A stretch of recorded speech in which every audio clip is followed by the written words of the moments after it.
Baruch Hashem, we're back in the limud after a beautiful break, somewhat. Some people say that yesterday I had a whole big discussion with my wife. Right? Today is the 26th of Tishrei. We're coming up right over the holiday.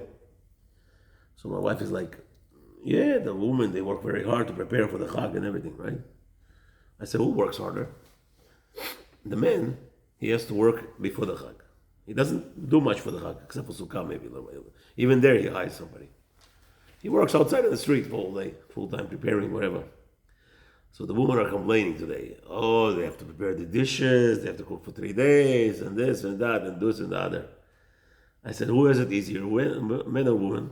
So it sounds like a woman, right? All the political conductors, all the rabbis will tell you, come on, rabbi, you have to be gentle, those women are overworking. Oh yeah? I asked my wife yesterday, who works harder, the man or the woman? I said, the women, they go and they make, and they cook, and they bake, and they do everything, they work very hard, they clean the house. I said, what's the bottom line? There is a result. There is always an outcome. You clean the house is clean. It smells good. You cook, it smells good, there's food, the refrigerator is full, Baruch Hashem. The man comes, misken, this bechora, this mamash, a weary person. He comes to a shul, he sits on at the night, Yom Tov night, 1 hour in the shul. What did he accomplish? Physically, nothing. Zero accomplishment, right? By the way, this is from the working the whole day, right? He comes in at night, he comes and prepares, davens for 1 hour, good. He accomplished zero, good. Comes in the morning, I'm talking about physical aspect. I'm not talking spiritual now. I know everybody likes to talk spiritual, man, there's a reward, very nice. I'm a very practical person. If you hear all my shiurim and thousands of shiurim on YouTube, very practical. That's why many people don't like me, because I'm very practical and I'm very, hello Habibi, this is the truth. What are you PC about? Take a look at the man, comes in the morning. He comes in the morning to Shaharit. Every shul, minimum 3 hours he's sitting there. Some 4.5, some 5 hours. What did he accomplish? Absolutely nothing. Absolutely nothing. He's out for hours and hours and sitting in the shul, listening to a rabbi and this and that and singing every night.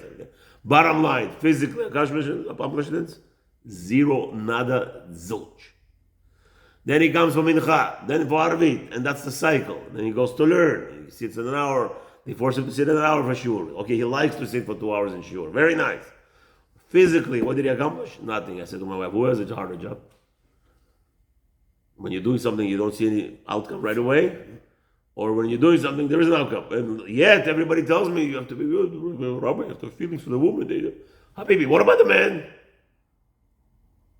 Zero. I have fights with all my rabbonim, by the way. My Rosh Yeshivas, my private rabbi. I have a family rabbi. I'm always right. I have never been wrong one time with my wife arguments.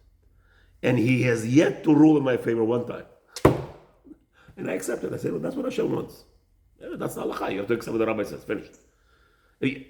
Not one argument am I wrong. Halachically, musar, everything. But whatever the wife decided, my wife, this is the world today, PC, everybody goes with the wife, because miskena, she has to cook, and she has to do this, and she has to do that. And everybody, what about men, people? And my rabbi always blames the men. My Rosh Yeshiva is everything blame the men. What are you blaming the men for? Technically speaking, look at the men. What are they doing? Kosher, they're trying to earn Olam Haba. Forget about the money.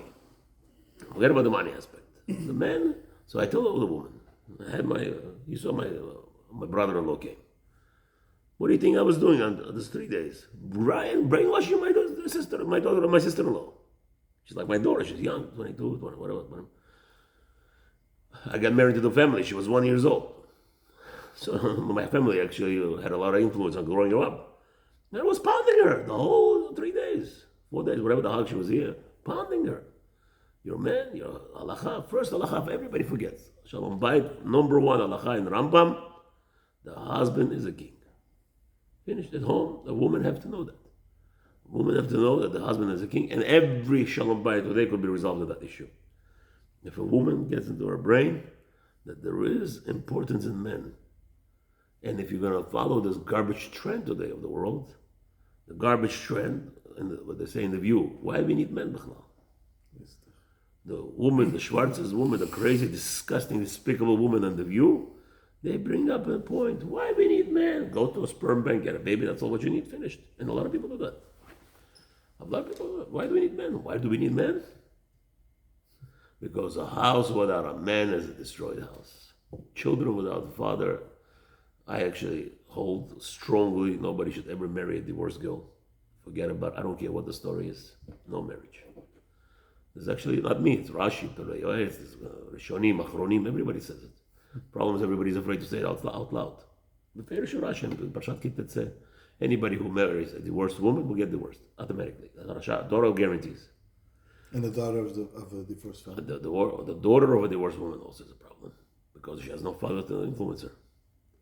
And she's growing up to be like her mother, which means we don't need a man. And today, most of the divorces, that's where they come from. That's where they stem. Most divorces stem from the fact that we don't need men in the house. Many women won't say it.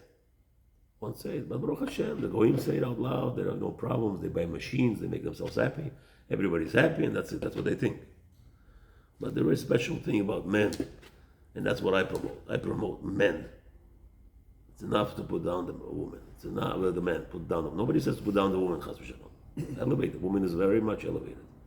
I had a shul in Brooklyn. In my shul, we had a man's entrance and we had a woman's entrance to the shul. The man's entrance was 100 years old. My house was built in 1906. So I have a basement that was built in 1906. The entrance to the basement. Obviously, I redid cosmetically inside. Woman's basement, a woman's entrance cost me almost $10,000 to make. Beautiful entrance on the side of the driveway. A woman walking like queens. So that's what Torah is all about. That's how we treat our women, like queens.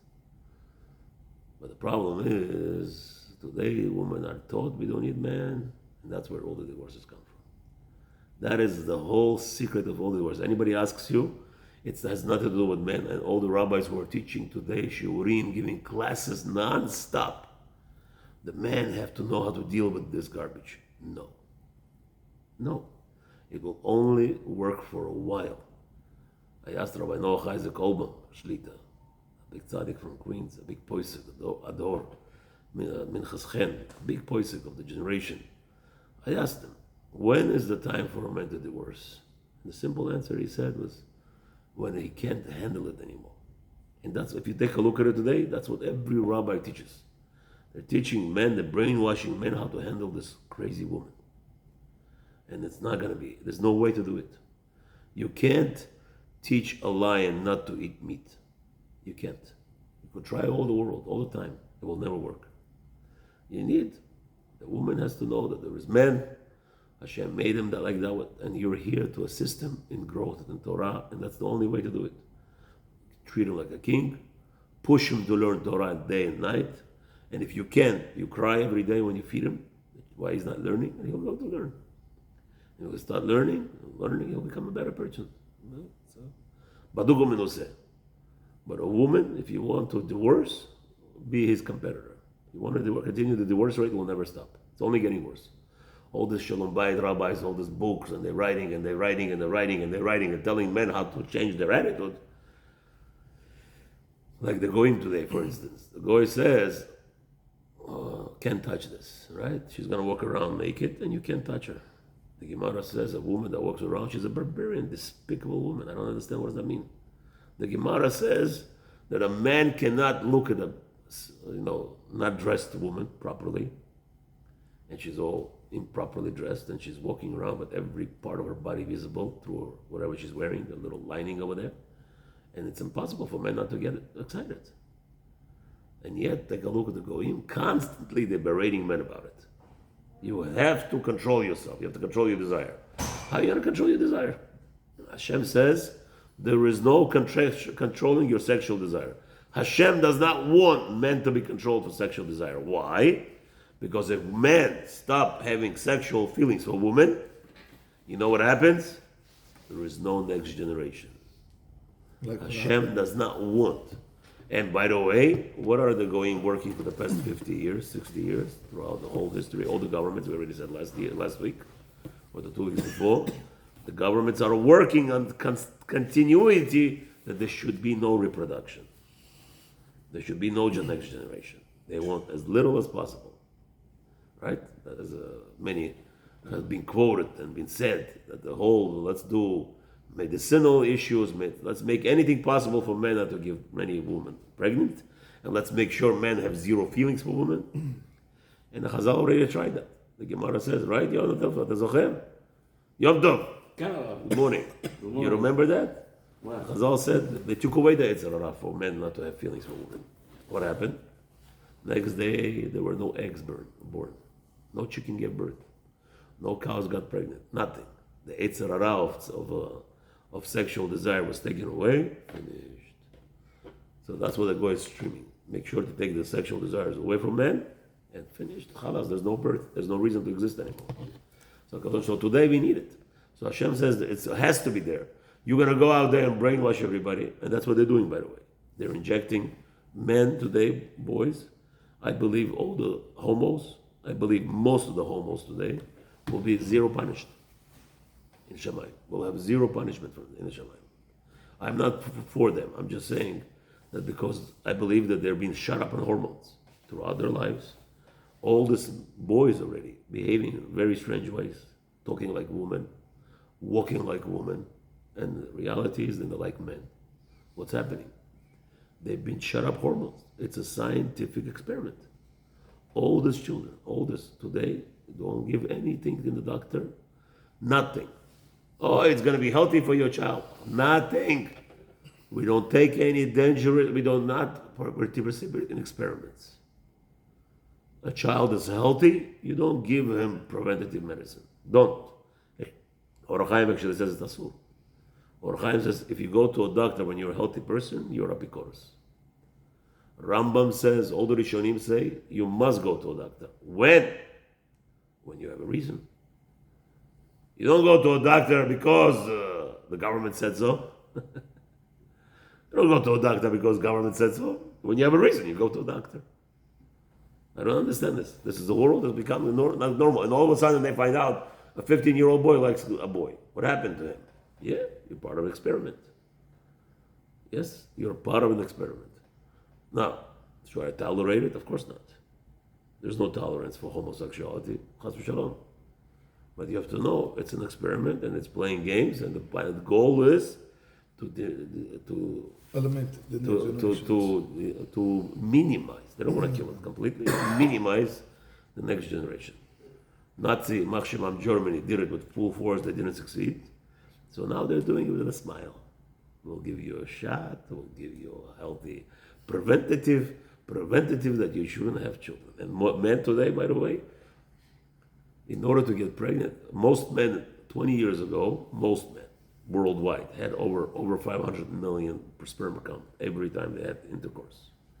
Today in America, it's under 300,000 to get 300 million. To get pregnant, an average man has to shoot up anywhere between 300 to 350 million sperm count at the time of intercourse to get a woman pregnant. Understand what's going on today? At least. So now you're diminishing the men. That's why I started. Stop diminishing the men. Stop diminishing women are working so hard for Yom Tov. Oh yeah? And what are men doing in the Yom Tov in the shul? They're accomplishing nothing physically. And they're tired and they're stressed. And they don't cry. They come and they do their job. And Hashem will give bracha to everybody. Start learning Torah. Stop this PC. Stop this garbage. Chas v'shalom. Minimizing importance of men. Very important. All right, let's start learning now.